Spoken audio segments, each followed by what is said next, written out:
Bonsoir Fabien. Il y a une actualité particulièrement religieuse en cette fin d'année, alors tout naturellement parce que nous célébrons la naissance de Jésus, mais je veux parler plus particulièrement de l'actualité contemporaine, notamment en France avec la laïcité. Je rappelle un peu le contexte. Emmanuel Macron, le 7 décembre, célèbre avec le grand rabbin de France la fête juive de Hanouka, et le rabbin allume une bougie symbolique à l'Élysée. Ça a fait polémique. Vous comprenez cette polémique ? Ah, écoutez, dans le contexte assez tendu en France entre la religion et l'État, oui, on peut le comprendre, hein.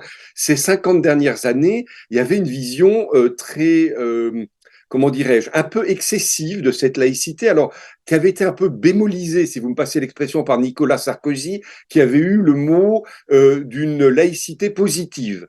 Et puis là, le président Macron, dans la fameuse interview qu'il a donnée, on lui a fait évoquer cette question. Et puis là, ben, il a dit à un moment donné, oui, la laïcité n'empêche pas, je cite de mémoire, d'inclure les religions dans le débat public. Alors, j'ai envie de dire, c'est mon petit côté un peu facétieux, ah bon, première nouvelle. Parce que si vous voulez, sur des sujets aussi importants pour les religions que la fin de vie, l'euthanasie, l'avortement, les délais, la prolongation des délais possibles pour l'avortement, le mariage homosexuel, on n'a pas vu beaucoup le gouvernement, les parlementaires interroger avec sérieux les religions. Donc, dont acte, ce que je comprends derrière tout ça, si vous voulez, c'est que, évidemment, il y a une donne nouvelle en France qui est l'arrivée d'une religion, pour ne pas la nommer l'islam, pour laquelle la laïcité n'a aucun sens, si vous voulez. La laïcité, c'est un concept catholique, si j'ose dire, en tout cas un concept chrétien.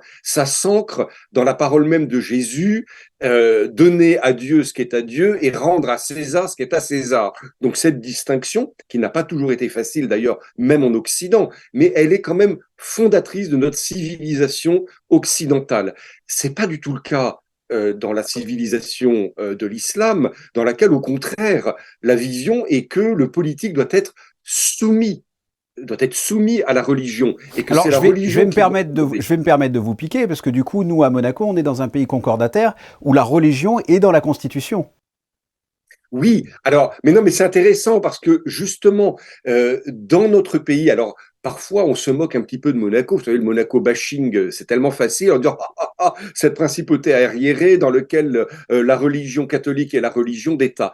Mais si vous voulez, si on ne regarde de plus près, même sur nos 2,5 km², le fait que l'État soit catholique, le fait qu'il y ait un accord dont on a fêté d'ailleurs l'anniversaire il y a 2 ans entre le Vatican, entre le Saint-Siège et Monaco, qui reconnaissent ce statut dans l'article 9 de la Constitution, non seulement, et là je cite notre prince souverain, non seulement n'est pas un empêchement à la liberté de conscience et à la liberté religieuse, mais au contraire, du fait que ça s'ancre dans la pensée même du catholicisme, il y a une obligation à respecter la conscience. Encore une fois, je suis bien conscient, j'ai été historien dans une autre vie, que ça n'a pas toujours été rose et pas toujours facile dans les 2000 ans d'histoire de l'Église sur le continent européen. Mais aujourd'hui, j'allais dire, la pensée chrétienne, c'est qu'au contraire, on doit respecter, c'était un des grands thèmes d'un pape comme Jean-Paul II, on doit respecter la conscience de tout être humain, qu'il ait envie de croire, qu'il n'ait pas envie de croire, et s'il a envie de croire, dans la religion qui lui paraît le plus adapté pour lui. Alors, pour revenir à la polémique de la bougie et de l'Élysée, vous pensez sincèrement que si ça avait été un prêtre, un évêque, un archevêque qui brûle un cierge, il y aurait eu cette polémique? Autrement dit, est-ce qu'il n'y aurait pas une laïcité à deux étages, par exemple? Ah, je pense que la polémique aurait été encore plus violente.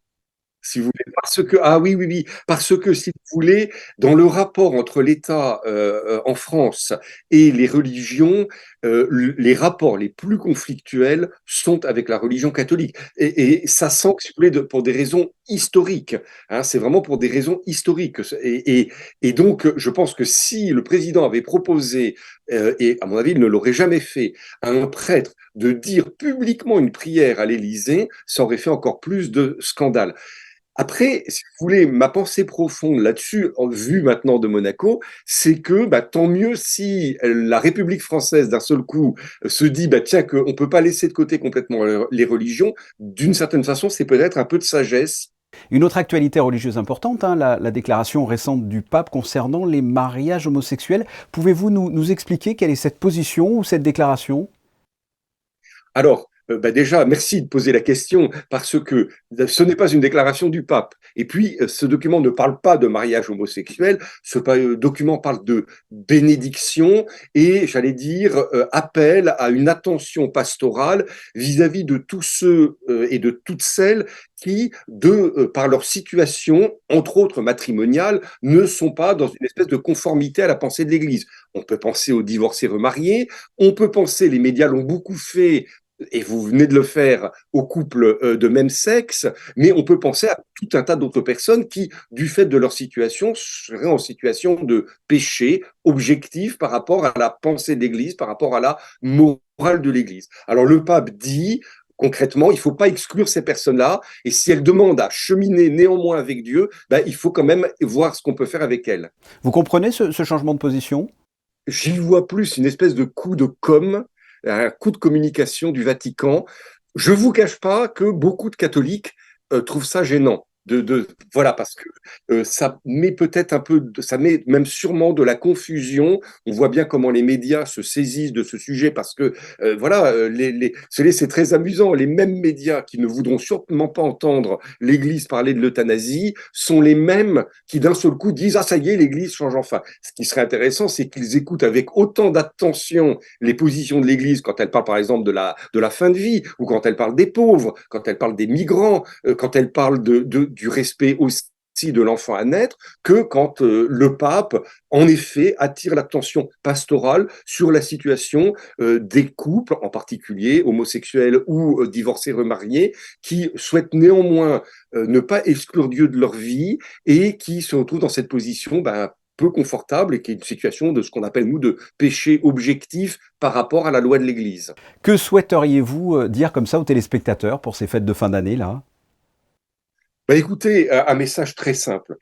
Si vous êtes chrétien, ne passez pas ces fêtes de fin d'année sans aller retrouver le Seigneur Jésus. Allez le retrouver dans le sacrement de la réconciliation, dans la confession. Allez le retrouver, pardon, dans les célébrations et qui sont proposées notamment en principauté, qui sont nombreuses. Venez prier avec les autres chrétiens, le Prince de la paix, celui qui nous réconforte.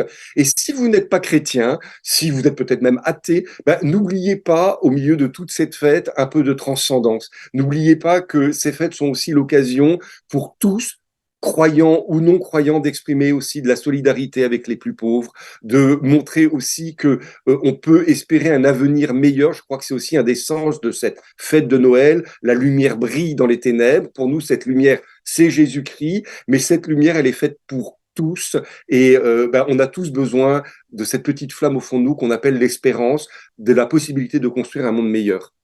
Et sachez que vous pouvez nous retrouver, Christian et moi-même, ce samedi et ce mercredi à 21 h pour votre émission Le Débat, avec la projection du film Tu me passa, une comédie italienne sur la foi, qui pose d'ailleurs une question, pourquoi consacrer comme ça sa vie à Dieu?